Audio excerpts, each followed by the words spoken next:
आगे घोषणा द्या, इम्तियाज जलील साहब तुम आगे बढ़ो, इम्तियाज जलील साहब तुम आगे बढ़ो, अरे भैया तुम आगे बढ़ो, अरे भैया तुम आगे बढ़ो। देखिए, आप लोगों ने इस इमारत की हालत को देखा था। ये इमारत कितनी जर्जर हो चुकी थी कि यहाँ पे मासूम बच्चे की जो तो यहाँ पर एक स्कूल चलता है, बच्चों की बालवाड़ी चलती है, उसी के साथ जितनी बच्चा यहाँ पर सिविल क्लासेस सीखती है, ऐसे यहाँ पे वेलफेयर के काम सिखाए जाते हैं। तो ये बड़ी खुशी की बात है कि 15 लाख रुपए की रकम लागत लगा के आज ये इमारत पूरी तरीके से बन चुकी है। उसका उद्घाटन करने को आज हमारे सांसद इम्तियाज जलील साहब यहाँ पे आए। ये वो लोग हैं जिन्होंने कभी भी दलित और मुसलमानों को साथ में लेकर चलने का काम किया है। इन्होंने हमेशा अपनी पूरी जिंदगी, अपने पूरे आंदोलन, अपने पूरे राजनीतिक काम सिर्फ दलित और मुस्लिम समाज को एक जगह लाने के लिए किए। इम्तियाज भाई यांनी मोहीम हातात घेतलेली आहे। उद्याच्याला घरकुलसाठी जर इम्तियाज भाई जलील यांनी मोर्चा काढला तर मी आंबेडकर चळवळीच्या वतीने त्यांना शब्द देतो, आम्ही हजारो लोक घेऊन तुमच्या मोर्चामध्ये सहभागी होऊ। भडकल गेट ज्या डॉक्टर बाबासाहेब आंबेडकरांचा पुतळा आहे, त्याच्या समोर माझा जन्म झालेला आहे। मी मोठा झाला ते पुतळ्याला बघून, डॉक्टर बाबासाहेबांना बघून मी मोठा झालेला आहे त्या भडकल गेट। आणि ज्या बाबासाहेबांची उंगली ते दाखवत आहे ते माझा घराकडे दाखवत होते बाबासाहेब आंबेडकर। आणि तुम्ही माझ्यावर केसेस करतो नाही, इम्तियाज जलील घाबरणार नाही, डरणार नाही, झुकणार नाही। माझी जे लढाई आहे ते तुमच्यासाठी आहे।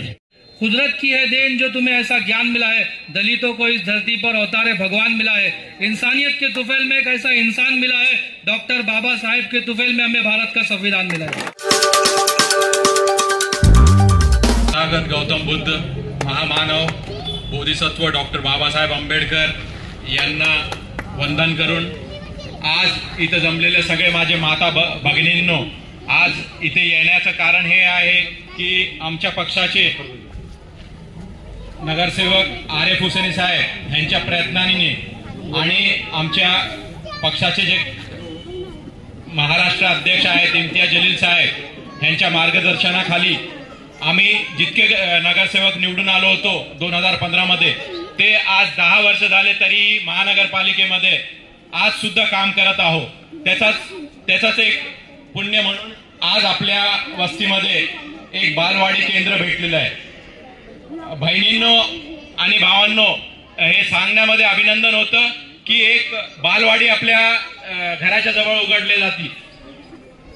मागच्या 20-25 वर्षाचा जर तुम्ही इतिहास काढून बघितला तर दलित मुस्लिम वस्त्यांच्या जवळ काय उघडतं तर देशी दारू, जुगाचे अड्डे, लॉटरी सेंटर।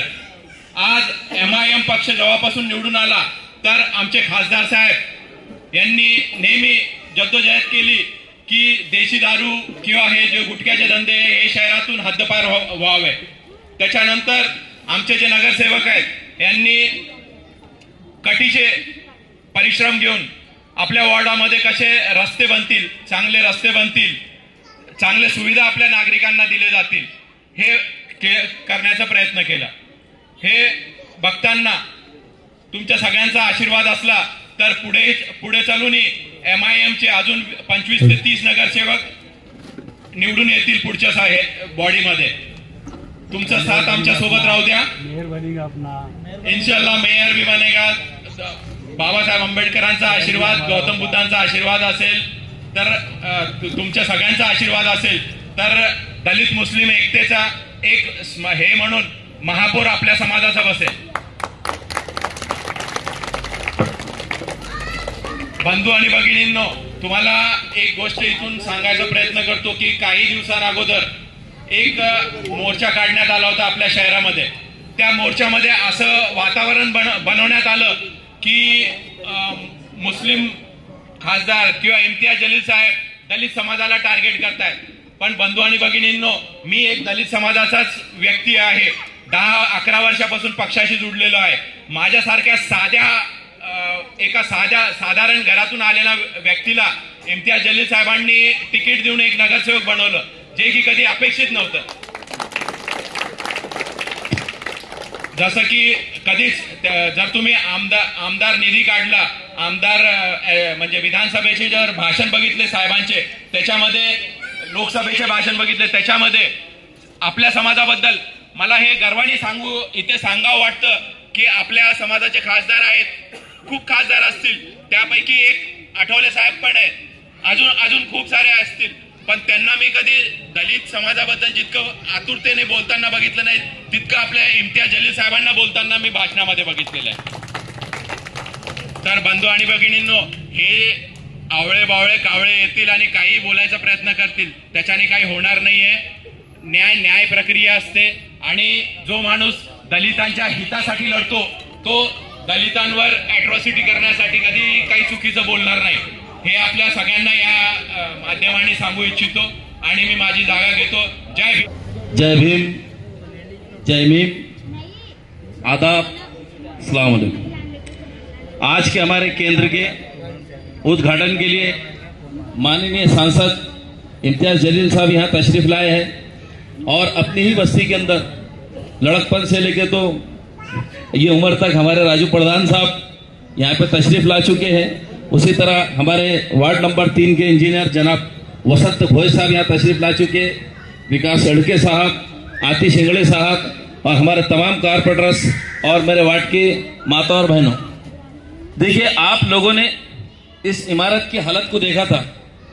ये इमारत कितनी जर्जर हो चुकी थी कि यहाँ पे मासूम बच्चे की जो तो यहाँ पर एक स्कूल चलता है, बच्चों की बालवाड़ी चलती है, उसी के साथ जितनी बच्चा यहाँ पर सिविल क्लासेस सीखती है, ऐसे यहाँ पे वेलफेयर के काम सिखाए जाते हैं कामगार कल्याण केंद्र की तरफ से. लेकिन ये इमारत बड़ी जर्जर हो चुकी थी. उसकी बात मेरे को आतिश इंगड़े साहब, हमारे मोगड़े मामा, यहाँ के हमारे महिलाओं की जितने भी संगठन है, ये लोगों ने इसकी डिमांड किए थे कि इस इमारत धोखादायक इमारत हो चुकी है. और उस इमारत को देखने के लिए जब वसंत भोज साहब यहाँ पर आए तो इन्होंने आने के बाद में तातड़ी में बंद कराए कि जब तक ये इमारत हम नवी नहीं बनाते इसको शुरू नहीं करना है. तो ये बड़ी खुशी की बात है कि 15 लाख रुपए की रकम लागत लगा के आज ये इमारत पूरी तरीके से बन चुकी है. उसका उद्घाटन करने को आज हमारे सांसद इम्तियाज जलील साहब यहाँ पे आए. अब जैसे बाकी की बातें भी यहाँ पर हमारे दोस्त लड़के साहब ने बताई है कि कुछ लोग लच्छन लगाने का काम करते, उनका काम लच्छन लगाना ही है. उनको और कोई दूसरा काम आता नहीं. ना वो समाज के काम करेंगे, ना किसी के दुख दर्द में काम आएंगे, ना किसी के अच्छे बुरे में काम आएंगे, लेकिन सुपारी लेके बराबर मोर्चे निकालने आ जाएंगे. तो ऐसे लोगों से हमको चौकन्ने रहने की जरूरत है. मैं खासतौर से हमारे सांसद इम्तियाज जलील साहब की एक बात तमाम दलित भाइयों को, तमाम एससी समाज के लोगों को बता देना चाहता हूं कि साहब रहते हैं भड़कल गेट पे, और भड़कल गेट पे इनका घर कहां पर है? जहां पर बाबा साहब अंबेडकर हमारे संविधान निर्माता, इनकी बगल के अंदर साहब का घर है. बचपन से लेके तो ये उम्र तक साहब सिर्फ बाबा साहब के मूर्ति को देखते हुए बड़े हुए हैं. तो जो शख्स, जो नेतृत्व, जो बाबा साहब को बचपन से लेके उम्र तक देख रहा है, उसी के संस्कार है. ये वही संस्कार है कि आप संसद में खड़े रह के कहते हैं कि जय भीम और जय भीम. तो लच्छन लगाने वाले लोगों को खोज अपने अच्छे से को सोच लेना चाहिए कि हम लच्छन किस पे लगा रहे हैं और कैसे लगा रहे हैं. आज हमारे को ये बस्ती के अंदर हमारे राजू प्रधान, मिलिंदावाड़े साहब, ये मोगड़े मामा साहब, ये हमारी माँ बहन जितने सामने बैठे, बचपन से लेकर आज तक हमारी पूरी उम्र यहाँ जा रही, कभी भेदभाव की तो कभी किसी ने बात नहीं देखी. हमारे प्रोग्राम हम बराबर आप आ रहे, आपके प्रोग्राम में हम बराबर जा रहे, लेकिन दो समाजों के बीच में तिड़ निर्माण करने की सुपारी देने वाले कुछ राजनेता शहर में पैदा हुए. तो ऐसे राजनेताओं को उनकी जगह दिखाने का काम अगर कोई कर सकता है तो दलित और मुस्लिम समाज ही कर सकता है. और दलित और मुस्लिम समाज को इसके लिए हमको बिल्कुल एक जगह आना पड़ेगा और बहकावे में किसी के लिए आना पड़ेगा. ये बड़ी अभी आपने मोर्चा देखे निकाले, अब मोर्चा निकाला तो मोर्चे के अंदर की बातें भी सामने आई. जब कुछ चैनल वालों ने पूछे तो हमारी माँ बहन ने बताया हकीकत कि उनको कैसा बुलाया गया, किसने बुलाया, क्या लालूच देके बुलाया, क्या देके बुलाया, वहां से कितने लिया, हाथ में कितने दिया, क्यों कर रहे हैं धंधे. समाज की हमारी माओ बहनों को परेशान करने का काम क्यों कर रहे हैं. और अभी साहब ने एक प्रश्न को उठाया है महानगर पालिका का, रमई घरकुल आवास योजना. ये हमारे मागासवर्ग समाज के लिए है, ये दलित समाज के लिए मास्टर शासन की एक स्कीम है कि जिसका घर पक्का नहीं है उसको पक्का घर बनाने के लिए 2.5 लाख रुपए दिए जाते हैं. लेकिन हमारे अपने लोग आपके घरों के पैसे अपने जेब में डाल ले रहे, बोगस पेपर लगा के. अब इस बस्ती के अंदर अपने कहां से 150 घर बन गए, लेकिन वहां से पैसे तो बराबर उठा लिए. घर आके देखो जगह पे घर मौजूद नहीं है, लेकिन पैसे बराबर उठा दिए। तो फर्जी पेपर दाखिल किए गए, फर्जी अकाउंट बनाए गए और पैसा जेबों में रख लिया गया। और फिर बाद में बड़े बड़े कंठे, मैंने औरतों के आंख में इतना जेवर नहीं देखा, उतना जेवर उनके आंखों में दिख रहा। ये नेता होगी पोले का बैल बन गए फिर। और क्या पैसा किसका? समाज का। तो समाज के लोगों को जागरूक होना पड़ेगा, समाज के लोगों को जागरूक होना पड़ेगा कि हमारे बीच में कौन है जो समाज की नेतागिरी के आड़ के अंदर अपने समाज को धोखा दे, अपने समाज के पैसे को जेब में रख ले रहे। तो ऐसे लोगों से हमारे मिलिंद अबाड़े साहब, यहाँ पर रमेश भाई खंडागड़े साहब, ये हमारे आदरणीय नेतागण यहाँ पर आ चुके हैं। ये देखो, ये अम्बेडकर चळवळी के खरे लोग, ये समाज का दुख दर्द रखने वाले खरे लोग, ये आप तमाम लोगों के सामने आ चुके हैं। मैं बड़ा मिलिंद अबाड़े साहब का यहाँ पर स्वागत करता हूँ। रमेश भाई खंडागड़े साहब इधर आइए, उनका मैं बड़ा स्वागत करता हूँ। हमारे खराज साहब आए, गौतम खराज साहब, तो ये तमाम लोग यहाँ पर आ चुके हैं। और ये वो लोग हैं जिन्होंने कभी भी दलित और मुसलमानों को साथ में लेकर चलने का काम किया है। इन्होंने हमेशा अपनी पूरी जिंदगी, अपने पूरे आंदोलन, अपने पूरे राजनीतिक काम सिर्फ दलित और मुस्लिम समाज को एक जगह लाने के लिए किए। और हमने भी इनके साथ में रहकर समाज के बहुत सारे काम किए। लेकिन कुछ लोगों को ये चीज नहीं दिखाई देती, कुछ लोगों को ये काम अच्छे दिखाई नहीं देते। दो समाजों के अंदर तिड़ कैसी निर्माण करना, दो समाजों के अंदर फर्क कैसा पैदा करना, इसके लिए सुपारियां ली जा रही, इसके लिए कॉन्ट्रैक्ट लिए जा रहे, और इसके लिए दिशाएं भूल की जा रही, और अच्छे लोगों को बुरा साबित करने की कोशिश की जा रही। तो ये बड़ी घातक बात है, और ऐसी बातों के लिए हमको बहुत चौकन्ने रहने की जरूरत है। देखिए रमेश भाई खंडागड़े साहब, हमारे गौतम खराज साहब, हमारे मिलिंद अबाड़े साहब, अरे ये है दलित समाज के रियल हीरो, ये है अम्बेडकरी समाज के सही काम करने वाले लोग, ये है दलित और मुसलमानों को एक जगह लाने के लिए पूरी जिंदगी एक कर देने वाले लोग। रमेश भाई खंडागड़े साहब को मैं बचपन से देखा कि इन्होंने हमेशा जब भी काम किया दलित मुसलमानों को साथ में लाने का काम किया। जब भी अति और जब भी जुल्म हुआ, सबसे पहले रमेश भाई खंडागड़े, हमारे स्वर्गीय गंगाधर गाड़े साहब आज हमारे बीच में नहीं है, लेकिन बहुत बेहतरीन काम किया लोगों ने समाजों को एक जगह लाने का। और जब जब भी तनाव का वक्त आया तो ये लोग सामने आए। लेकिन आज नहीं मालूम नई पीढ़ी कौन सी है, ये पैसों के लोग भी, ये किसके भी हाथ में जाके तुम छल्ले बन जा रहे। और वो लोग बड़े अफसोस के साथ मेरे को कहना पड़ता है कि साहब ने जिनके सियासी मुस्तकबिल सवार है, जिनको आपके समाज ने कभी वोट नहीं दिया, साहब ने उनको टिकट दिया। साहब ने टिकट देने के बाद समाज के, मुस्लिम समाज के लोगों ने उनको वोट दिया। वोट देने के बाद में साहब ने उनको विरोधी पक्ष नेता बनाया। विरोधी पक्ष नेता बनाने के बाद में आमदार का टिकट दिया। और आज आपकी शब्दावली क्या है? आप कौन सी भाषा का इस्तेमाल कर रहे हैं? अरे नहीं कुछ रखते, किसी का ऐसा नहीं रखते तो कम से कम शालीनता से तो बात करना सीख लो। क्या वो भी अब हमने सिखाना? तो कॉन्ट्रैक्ट ठीक है, आपके दो पैसे जेब में आ रहे होंगे, आप पैसा जेब में ले लो, लेकिन संस्कार नहीं भूलना चाहिए, कभी भी संस्कार नहीं भूलना चाहिए। और आपका मेरे पे क्या उपकार है उसको तो कभी भी भूलना नहीं चाहिए। आज आप जिस स्थान पे खड़े रहेगा, आपको मुकाम मिला है, वो मैं दावे के साथ में करता हूं, इम्तियाज जलील साहब की वजह से आज आपको लोग आप स्टेज पे बुला रहे हैं, आज आपके मान सम्मान कर रहे हैं और आपको कह रहे हैं क्या हो, बोलो क्या बोले। और ऐसा स्टेज मिला तो कोई भी भोगने लग जाता। अब कुछ लोग जो तो थर्ड क्लास बातों पे उतरे हुए, कुछ लोग गटर छाप भाषाओं का इस्तेमाल कर रहे हैं। लेकिन ये मियार मजलिस इत्तेहादुल मुस्लिमीन का नहीं है, ये मिहार कभी भी एमआईएम पार्टी का नहीं है, और ये मिहार कभी भी सभ्य समाज का नहीं है कि आप गटर छाप भाषाओं का इस्तेमाल करिए। आज मेरे हाथ में, अभी मेरे हाथ में माइक है, जो चाहे वो गाली माइक भी दे सकता। आपने जो बात नहीं करी उनसे डबल में बात कर सकता। ज्यादा अहमियत दे रहा मैं, सही बोला। वो नेताजी ने बराबर कहे कि इतने समय के काम के वो लोग नहीं है, लेकिन मैंने ज्यादा समय ले लिया, इसलिए मैं बराबर कहता हूँ कि भाई हमारे यहाँ पर नेतागण आए, वो आपको तफसील से बताएंगे।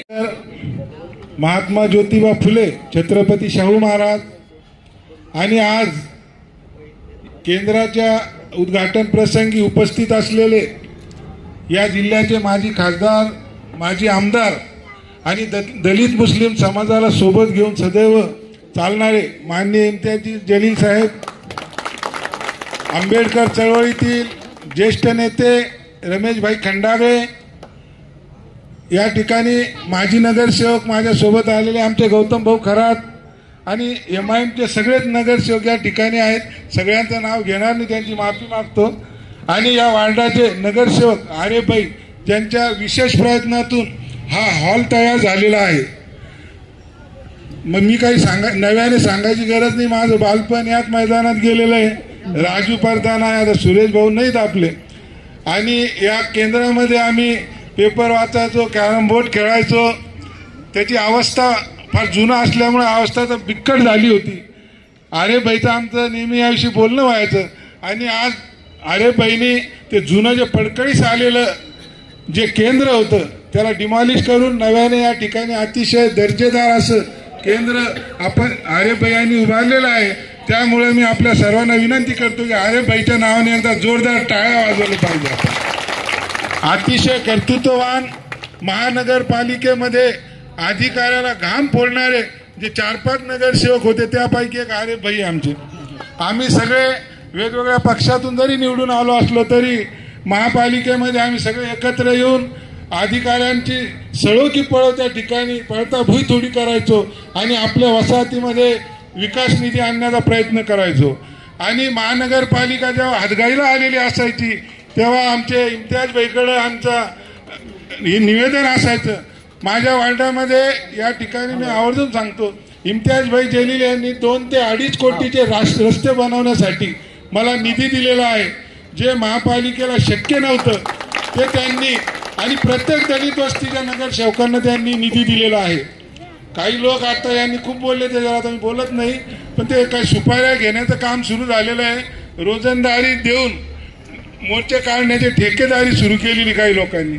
त्यांनी आता फक्त जाहिरात द्यायची बाकी आहेत ते की कोणावर अन्याय अत्याचार झाला असेल किंवा कोणाच्याही रोज मोर्चा काढायचा असेल तर संपर्क करा म्हणून 3-4 जणांचे मोबाईल नंबर त्यांनी द्यावेत. आणि 2-2 हजाराप्रमाणे माणसाचे पैसे घ्यायचे समोरच्याकडून आणि इकडे 200 गरीब आपल्या मायमावल्यांना फसवायचं त्यांना द्यायचे. म्हणजे तिकूनही डल्ला मारायचा आणि जे आया बहिणीच्या नावाने पैसे आणले त्याच्यातही डल्ला मारायचा. आणि तिथंच न थांबता आता घरकुलचा घोटाळा इम्तियाज भाई जलील यांनी घेतलेला आहे. ही लढाई तुमची माझी आहे, पण ते लढत आहेत. इम्तियाज भाईच्या नावाने टाळी वाजवले पाहिजे. कारण दलितांचा जो निधी असतो घरकुलचा हा फक्त मागासवर्गीयांसाठी असतो. त्याचा एकाही मुस्लिम बांधवाला किंवा आमच्या भगिनीला फायदा होत नाही. परंतु त्या निधीवर शेकडो कोटीच्या निधीवर आपल्यातले काही गल्ले डल्ला मारित आहेत आणि त्यांना त्यापासून वंचित करण्यासाठी त्यांना थांबवण्यासाठी यांनी इम्तियाज भाई यांनी मोहीम हातात घेतलेली आहे. उद्याच्याला घरकुलसाठी जर इम्तियाज भाई जलील यांनी मोर्चा काढला तर मी आंबेडकर चळवळीच्या वतीने त्यांना शब्द देतो, आम्ही हजारो लोक घेऊन तुमच्या मोर्चामध्ये सहभागी होऊ. या ठिकाणी जे मोर्चे काढलेत हे RSS BJPला इथं दलित मुस्लिमांमध्ये विभाजन करायचं आहे मोठ्या प्रमाणामध्ये. तुम्हाला मला गुलमंडीवरचे लोक मतदान नाही करत. मी 3दा निवडून आलो नंदनवन कॉलनी भावसिंगपुऱ्यामध्ये. प्रत्येक वेळेस मला मुस्लिम समाजाचं मतदान पडल्यामुळे मी निवडून आलो. ते मतदान आणि दलित मुस्लिमच एकमेकाला मतदान करू शकतात. हिंदू लोक बाहेरचे लोक कोणी ब्राह्मण येऊन तुम्हाला मतं करत नाहीत. 2-4 जे आपले नगरसेवक दिसतात माझ्यासारखे सभागृहामध्ये ते तुम्हाला जर अशी दरी पडली दलित मुस्लिमांमध्ये तर ते नगरसेवक दिसणार नाहीत. तुमचे प्रश्न मांडणारे दलित वस्त्यांविषयी प्रश्न उपस्थित करणारा एकही नगरसेवक त्या सभागृहात दिसणार नाही. ही खेळी RSS BJPची आहे. दलित मुस्लिम जर वेगळे केले तर हे मुस्लिमांचे तरी 10-5 नगरसेवक दिसतील, त्यांच्या मोठमोठ्या वस्त्या आहेत. पण आपल्या ज्या वस्त्या आहेत तिथे आपल्याला मुस्लिमांनी मतदान केल्याशिवाय आपण निवडून येऊ शकत नाही. मग दलितांचे जे नगरसेवक आहेत तिथे येऊन भांडतात. आम्ही त्यांना सळोकी पळो करतो. औरंगाबादमध्ये सिद्धार्थ उद्यानामध्ये जी बुद्धाची मूर्ती दिसती, जर मी सभागृहामध्ये नसतो तर ती मूर्ती दिसली नसती. तिथं 2 कॉन्चिला लागलेल्या जशी इथं ही कॉन्चिला लागलेली आहे त्या दोन्ही कॉन्चिलेवर माझं नाव लिहिलेलं आहे. आणि मिलिंद दाभाडे यांचे विशेष प्रयत्न म्हणजे एक नगरसेवक जर आपला सभागृहात गेला तर त्याचा फायदा काय असतो हे तुम्हाला सांगतो मी. माझ्यासारखा जर चळवळीतला नगरसेवक त्या ठिकाणी गेला नाही तर गेला नसता तर तुम्हाला सिद्धार्थ उद्यानामध्ये बुद्धाची मूर्ती दिसली नसती. माझ्या वार्डामध्ये मी 5 विहार बांधलेली आहेत. 5 बुद्ध विहार. राजू भाऊ येतात माझ्याकडे आणि मोकळे दाजी वगैरे यांना माहीत आहे सगळ्यांना की मी 5-5 विहार बांधू शकलो. का बांधू शकलो? मी नगरसेवक होतो म्हणून बांधू शकलो. आज आपली परिस्थिती आहे का वर्गणी करून एखादा कोटी रुपये जमा करण्याची? तर नाही. लोक बाबासाहेबाच्या वर्गणीला 500 रुपये देत नाहीत, 4दा चक्रा मारायला लावतात. मग 1 कोटी रुपयाचं विहार कसं बांधू शकता तुम्ही? बांधू शकत नाही. नगरसेवक झालो, महापालिकेतून निधी आणून तो बांधला. आणि नगरसेवक होण्यासाठी तिथं दलित मुस्लिम एकता असल्यामुळे आम्ही नगरसेवक झालो. आणि हे भडवे आता सुपाऱ्या घेऊन दोन समाजामध्ये दरी निर्माण करू पाहत आहेत. यांना आपल्याला वेळी ठेचावं लागेल. हे जे समाजामध्ये दरी पाडणारे लोक आहे यांना जर आले कधी काही घेऊन तर त्यांच्या मागे चपला घेऊन आमच्या माया बहिणींना लागलं पाहिजे. साल्या हो, समाजामध्ये तुम्ही फूट पाडत आहात. म्हणून आपली चळवळ नेहमी आपल्या प्रत्येक आंदोलनामध्ये कोणी ब्राह्मण माणूस येत नाही, कोणी हिंदू माणूस येत नाही. आपल्या मोर्चामध्ये अट्रॉसिटीचा असो, अन्य अत्याचाराचा असो, त्याच्यात शेकडो मुस्लिम कार्यकर्ते असतात. आरे भाई तर पॅन्थर बसून कार्यकर्ते होते. MIM आल्यानंतर ते इम्तियाज भाईच्या नेतृत्वाखाली गेले तिकडं. परंतु आरे भाईची पुरी हयात आंबेडकर चळवळीमध्ये गेलेली आहे. अनेक आंदोलनं आम्ही सोबत केलेले आहेत. तर मी एवढं या ठिकाणी सांगेल, आरे भाई आपने बहुत अच्छा काम किया और कुछ काम रह गया मेरे आने वाले अभी वो देखा मैं खोजे हुआ था तो अब वो रोड भी बना दो जल्दी से. तो थोड़े बहुत कुछ काम रहेंगे तो अभी आने वाले चुनाव के बाद आपको करना है वो. हाँ, और अरे भाई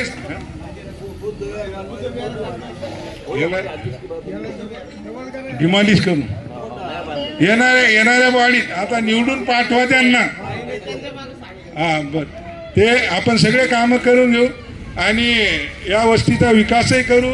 आणि दोन समाज महामानव तुम्हा आम्हा सर्वांचे उद्धार करते डॉक्टर बाबासाहेब आंबेडकर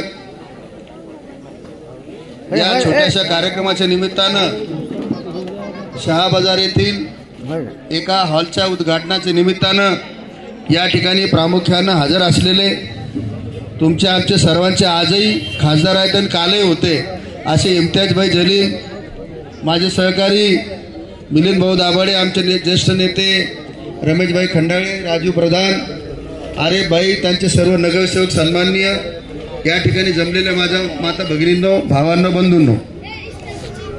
खरं तर तुम्ही बेगमपुऱ्यापासून जर पाहिलं तर किराडपुऱ्यापर्यंत कुठे मुस्लिम समाजाची वस्ती आहे तर कुठे दलित समाजाची वस्ती आहे, त्याच्या बाजूला पुन्हा मुस्लिम समाजाची वस्ती आहे, त्याच्या बाजूला पुन्हा दलित समाजाची वस्ती आहे. म्हणजे ज्या ज्या ठिकाणी आपण राहतो त्या त्या शेजारी आमचा मुस्लिम बांधव आमच्या शेजारी आहे. ज्या ठिकाणी मुस्लिम बांधवाचं घर आहे त्या ठिकाणी दलित बांधवाचं घर आहे. जे दलित बांधव संध्याकाळचं जेवण करतात त्याची भाजी काय असते, त्या भाजीमध्ये मसाला कोणता असतो, हे जसं आपल्या घरात शिजलं जातं तसं मुस्लिम बांधवाच्या सुद्धा घरात शिजलं जातं. त्यांचं वागणं, त्यांचं बोलणं, त्यांचं खाणं हे सगळं त्यांचं जे आहे ते आपलं आहे. म्हणून आम्ही गेल्या 40 वर्षापासून नाही, हजारो वर्षापासून इथला दलित आणि मुस्लिम समाज हा एकोप्यानं विदाऊट जाती धर्माच्या पलीकडे भावाभावाप्रमाणे राहत आलेला आहे. आता बरेच आमचे व्हाईट कॉलरचे लोक मोठमोठ्या कॉलनीमध्ये गेलेले आहेत. बंगले मोठे आहेत, समोर चांगले सिमेंटचे रोड आहेत, बाजूला गार्डन आहे, लॉन आहे, फिरायला चांगली जागा आहे. परंतु त्या ठिकाणी कुठलंही प्रेम मिळत नाही. परंतु झोपडपट्टीमध्ये आल्यानंतर, आपल्या वस्तीमध्ये आल्यानंतर जरा काही कोणाला ताप आला, थंडी आली, कोणाच्या घरात अंत्ययात्रा असेल तर पुरी वस्तीची वस्ती आपली या ठिकाणी त्याच्या कार्यक्रमामध्ये सहभागी होते. वाढदिवस असेल, लग्न असेल, सुख असेल, दुःख असेल, सगळा समाज एकत्र येतो आणि ते खरं प्रेम या ठिकाणी आपल्याला झोपडपट्ट्यामधून मिळतंय. तशाच पद्धतीने आपले शेजारी जे आहेत मुस्लिम बांधव त्यांचं सुद्धा अथंग प्रेम आपल्यावरती. त्यांच्याकडे ईदचे कार्यक्रम असेल तर आपण सहभागी होतो, आपल्याकडे आंबेडकर जयंतीचा कार्यक्रम असेल ते सगळे सहभागी होतात. किंवा एखादी मौत झाली तर आमचे बांधव एक दुसऱ्याच्या मदतीमध्ये धावून जातात, त्यांना मदत करतात. हॉस्पिटलचं काम असेल तर सहकार्य करतात. म्हणून आपल्या आयुष्यभर आपलं मुस्लिम समाजाचं आणि आपलं ऋणानुबंधन राहिलेलं आहे. आपलं एक दुसऱ्याशी प्रेमाचं, भावाचं संबंध राहिलेलं आहे. माझ्या शेजारी अनेक जण बहुजन समाजाचे लोक आहेत. तेली आहे, माळी आहे, साळी आहे, ब्राह्मण आहे, मराठा आहे, सगळे, परंतु मतदान नाही करत. बांधवांना रोज खातात पितात बसतात परंतु मतदान करत नाही. किंवा एखादा मोर्चा निघाला आपला बाबासाहेबांच्या चळवळीसाठी, निळा झेंडा तुटला असेल, बाबासाहेबांची मूर्तीची विटंबना झाली असेल ते एखादा माळी समाजाचा माणूस येत नाही, तेली समाजाचा माणूस येत नाही किंवा तो तुम्हाला मतदान करत नाही. जेवढं मताचं ट्रान्सफर करायचे असेल ती चळवळ उभा झाली होती. ती चळवळ भारी बहुजन महासंघाच्या नावाने, वंचित बहुजन आघाडीच्या नावाने चळवळ उभी झाली होती. आपली मतं ट्रान्सफर होत होती. खासदार साहेब आपल्या मतावर, मुस्लिम समाजाच्या मतावर, काही बहुजन समाजाच्या, हिंदू समाजाच्या मतावर निवडून आले आणि ते संसदेमध्ये गेले. हा इतिहास महाराष्ट्रामध्ये अनेक वर्षानंतरचा आपल्याला पाहायला मिळाला. त्या ठिकाणी ते आमदार सुद्धा झाले, या ठिकाणी आपले आमदार सुद्धा झाले, नगरसेवक झाले, वेगवेगळ्या पदावर गेले.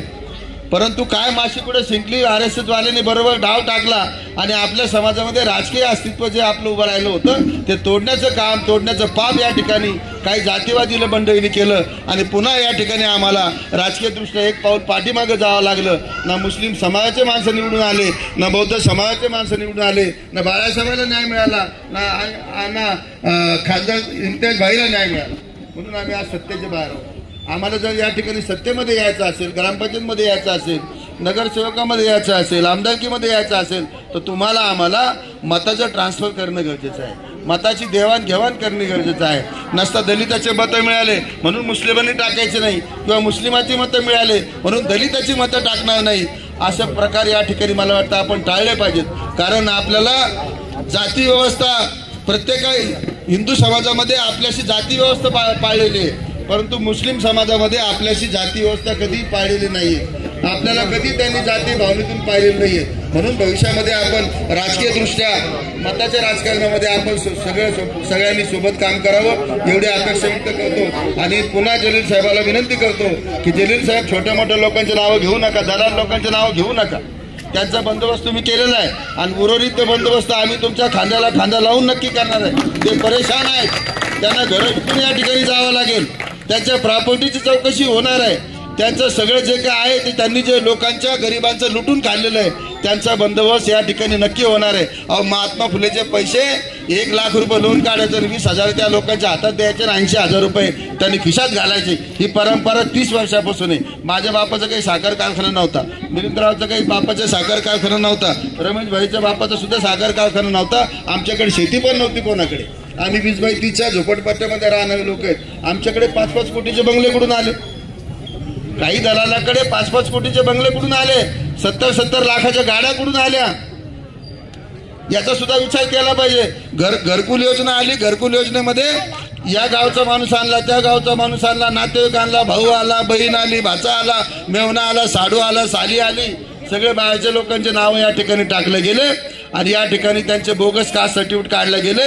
या ठिकाणी बोगस पावत्या, टॅक्स पावत्या छापल्या गेल्या आणि त्यांच्या नावाने 2.5-3 लाख रुपयाचा चेक काढण्यात आला आणि समोरच्या व्यक्तीला 50,000 दिले गेले आणि त्याच्या पाठीमागे उभा राहून बँकेमध्ये ते पैसे काढले गेले, बाकीचे पैसे खिशात टाकले.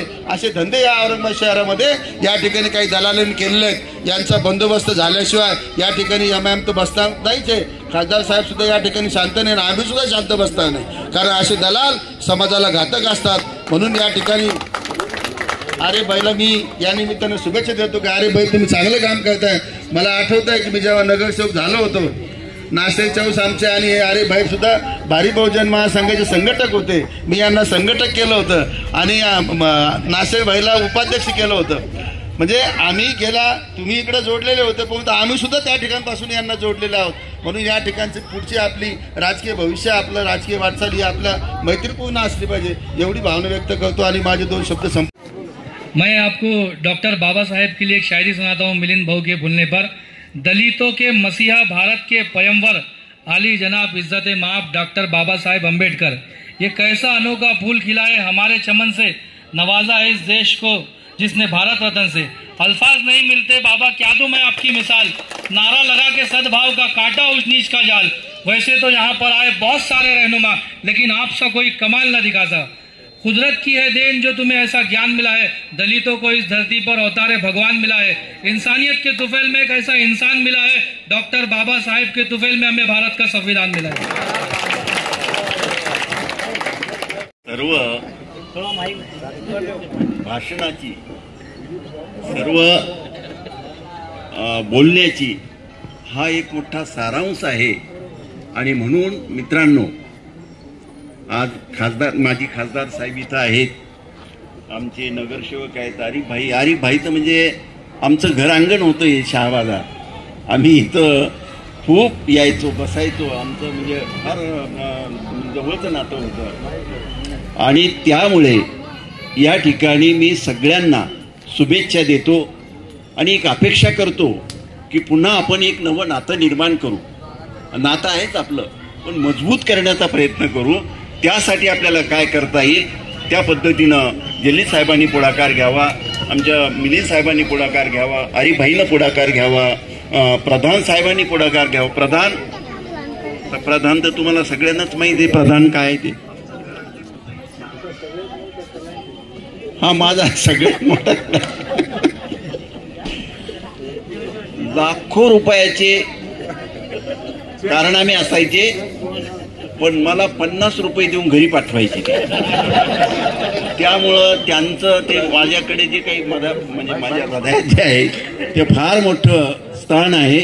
आणि म्हणून मित्रांनो, माझ्या माता भगिनींनो, आपल्याला एक नवी वाट, नवा रस्ता, नवा रोड निर्माण करायचा आहे. यासाठी आपल्या सगळ्यांनी तयार राहावं. मी आरिफभाईंना पुन्हा एकदा शुभेच्छा देतो, आपल्या सगळ्यांना धन्यवाद देतो आणि थांबतो. जय भीम, जय भारत. एक शेर के साथ दावत देता हूं. वो कौन था जो मौजे बला से जीत गया, वो कौन था जो मौजे बला से जीत गया, दवा से तो हार के बैठा पर दुआ से जीत गया, दवा से तो हार के बैठा पर दुआ से जीत गया. वो बुझ न जाए कहीं यही सभी को बदगुमानी थी. मिलिंद भाऊ, वो बुझ न जाए कहीं यही सभी को बदगुमानी थी, वही चिराग अकेला हवा से जीत गया. इम्तियाज जलील साहब आपके सामने अपने ख्यालात का इजहार करेंगे.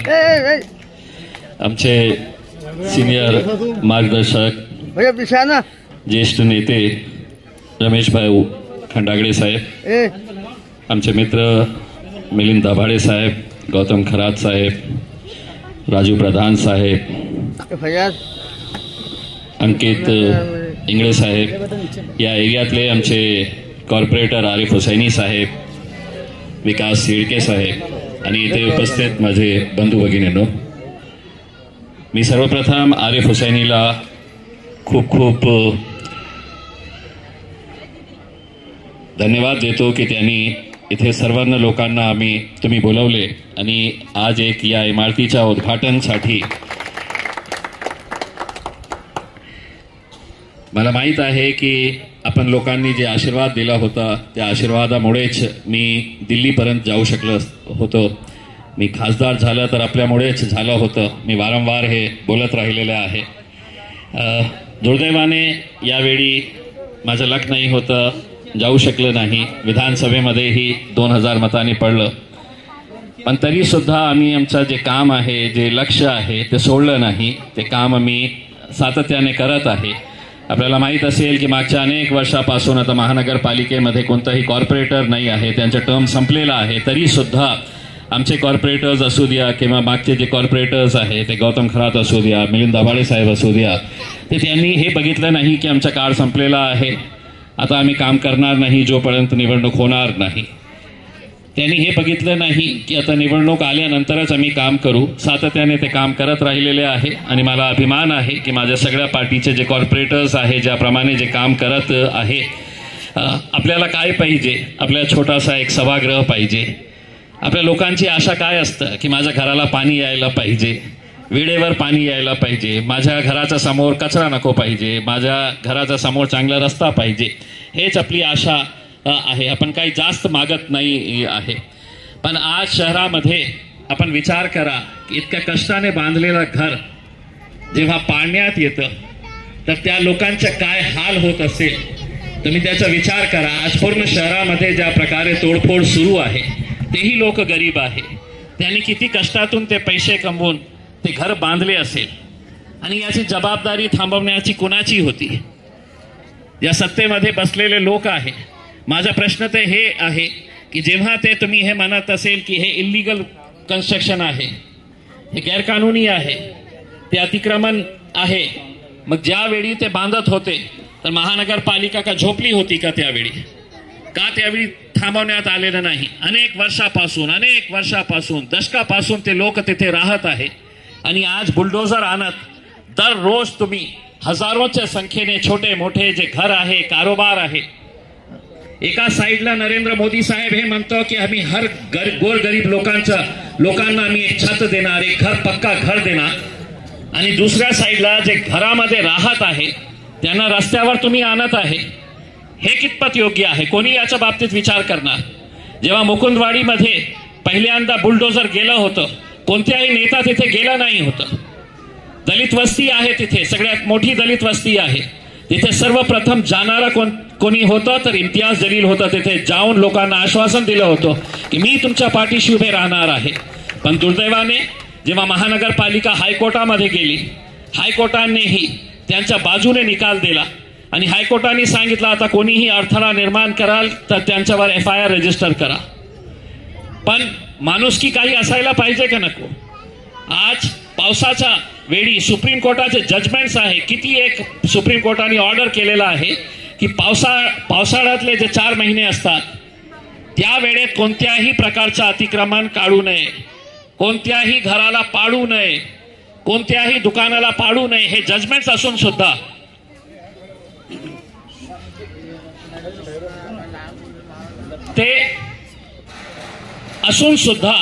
आज हे होत असेल तर याची जबाबदारी कोण घेणार? इम्तियाज जलीलचा हे दोष आहे.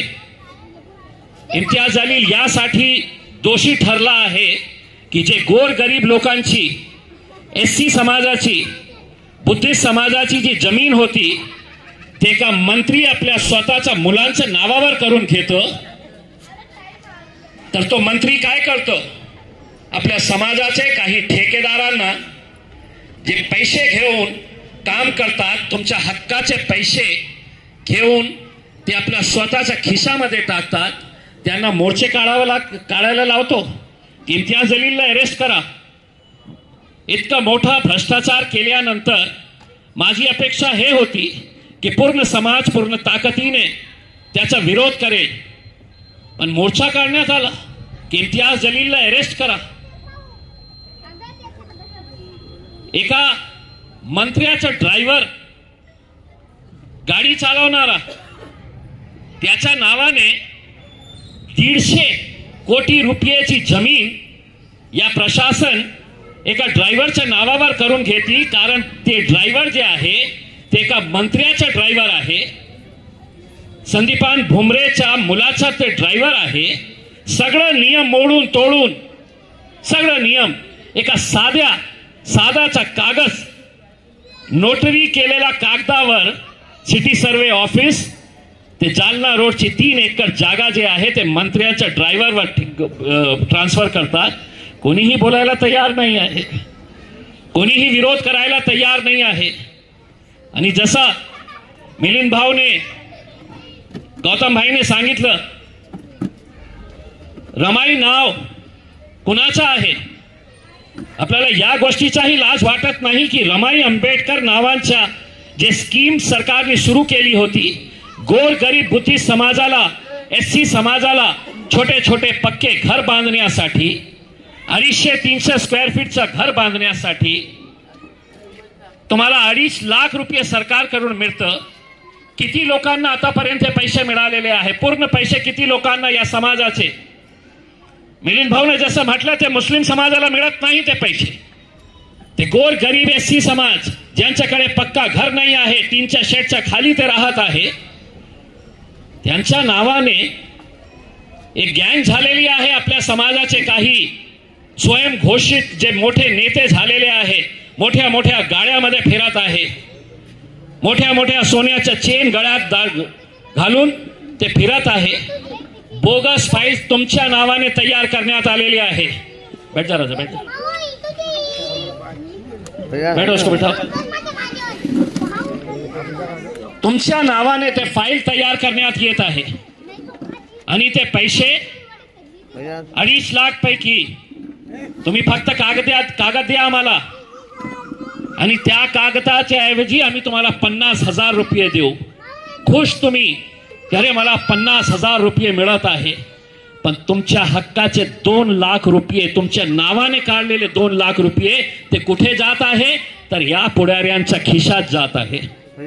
मी आपल्याला शब्द देतो, हे जे मोठे नेते आहे, खंडागळे साहेब तुम्ही आमच्या सोबत, मिलिंद भाऊ तुम्ही आमच्या सोबत, गौतम भाई, प्रधान साहेब तुम्ही आमच्या सोबत राहा. मी तुम्हाला शब्द देतो, हे मोठे मोठे जितके नेते हे आजपर्यंत तुमच्या हक्काचे पैसे खाल्लेले आहे ते सगळ्यांना तुरुंगात पाठवण्याची जबाबदारी इम्तियाज जलील घेणार आहे.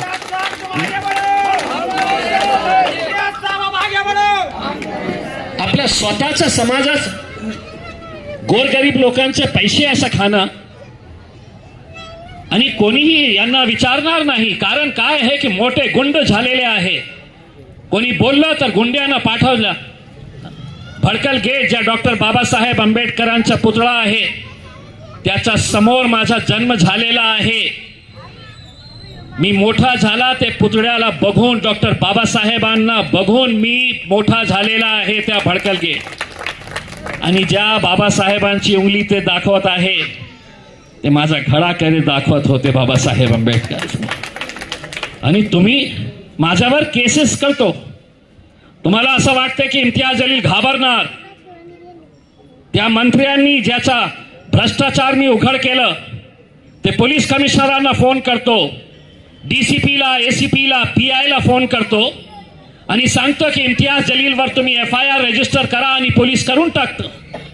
माझ्यावर FIR रजिस्टर करतो कारण एकच आहे की इम्तियाज जलील आता FIR झालेला आहे. ते घाबरणार, काही बोलणार नाही. इम्तियाज जलील घाबरणार नाही, डरणार नाही, झुकणार नाही. माझी जी लढाई आहे ती तुमच्यासाठी आहे. मला माहित नाही आहे की किती लोक त्या मोर्चामध्ये आले होते, पण एकदा याचा विचार करा की तुमचे 2.5 लाख एक एक मोठा जे नेते आपल्याला स्वतःला स्वयं घोषित नेता आपल्या समाजाचा म्हणणारा 300 बोगस फाईल्स तयार करण्यात आले आहे. एक एक मोठ्या नेत्याने 300 एका माणसाला 2.5 लाख रुपये मिळते. विचार करा 300 लोकांना किती पैसे आणि त्यांच्या खिशात किती पैसे जातात. ये लड़ाई ये सिर्फ मेरी लड़ाई नहीं है, ये लड़ाई इस समाज के उन बड़े नेताओं की है जिनसे कल ये समाज सवाल करने वाला है. आज हम खड़े हुए हैं. इम्तियाज जलीलला आम्ही रस्त्यावर फिरू देणार नाही. त्याच्या घरावर आम्ही हल्ला चढवू. एक नेता म्हणतो याला कापून टाकू. अशा प्रकारची भाषा का? मंत्री साहेबांनी पैसे दिले तर खूप जोर आला तुम्हाला. मंत्री साहेब 2.5 वर्षासाठी असणार आहे. मी 24 वर्ष पत्रकार होतो आणि मी येणारा 24 वर्ष आमदार खासदार नाहीही राहिलं तर मी पत्रकारिता जे काम आहे जे मी आज करत आहे ते मी सुरूच ठेवणार आहे. तसं तर ये गलतफहमी में मत रहो कि कोई नेता तुम्हें बचाने के लिए आएगा. आज माझ्यावर पोलीस दबाव टाकत आहे की साहेब नोटीस घ्या, आमच्यावर दबाव येत आहे. मी म्हटलं नाही घेणार. बेल घ्या, मी म्हटलं नाही घेणार. तुम्ही माझ्यावर खोटा गुन्हा रजिस्टर केलेला आहे. तुम्ही खोटा गुन्हा रजिस्टर केल्यानंतर आता तुम्हाला जे कारवाई करायची आहे, मला उचलून तुम्ही जेलमध्ये टाकायचं असेल तर मी बेल घेणार नाही. मी जेल जायला तयार आहे, पण या लोकांना मी सोडणार नाही, कोणत्याही परिस्थितीमध्ये सोडणार नाही. आज मला या गोष्टीचा अभिमान आहे की आज या समाजाचे जे चांगले नेते आहेत, खूप त्यांची संख्या आहे, पण त्यांनाही आता वेळ आलेली आहे की त्यांनाही उभे राहायला पाहिजे आणि पूर्ण ताकदीने हे जे काही समाजाचे विरोधी लोक आहे, समाजाचे दुश्मन आहे, समाजाचा लुटून खाणारे लोक आहे, हे कोण लोक आहे सगळ्यांना माहित आहे.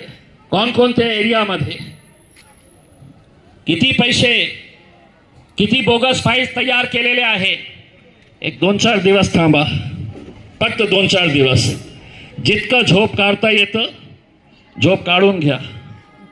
त्याच्यानंतर मी सगळं काढणार, सगळं दाखवणार. आणि मी असं नाही आहे.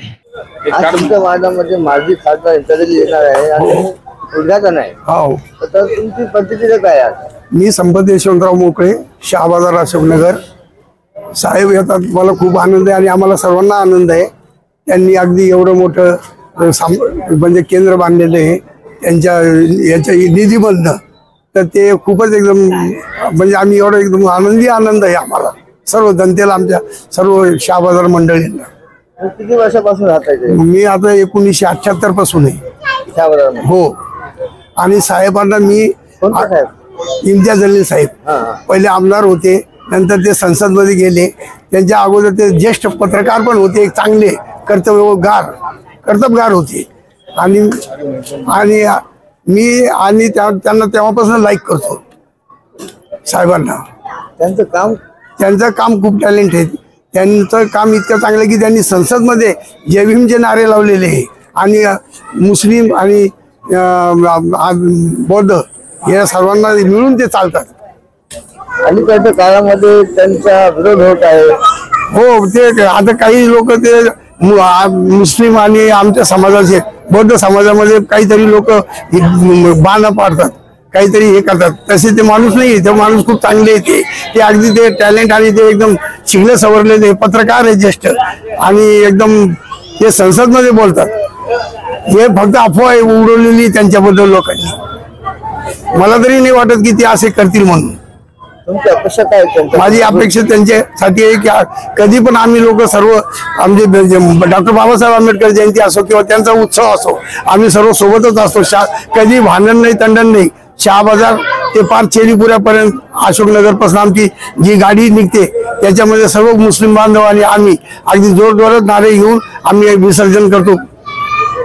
आज नगरसेवक आरे हुसेन मार्फत काम होत आहे. हो, त्यांचं अरे बहिणी तर खूपच छान केलेलं आहे. आज 30, 40, 50 वर्षापूर्वीच हे विहार हे बांधलेले समाज मंदिर त्यांनी ते तोडून त्याच्यामध्ये निधीमधून त्यांनी महापालिकेच्या निधीमधून हे केलेले पाठपुरावा करून अगदी बांधून आज आम्ही त्याच्या उद्घाटनाला तयार आहे.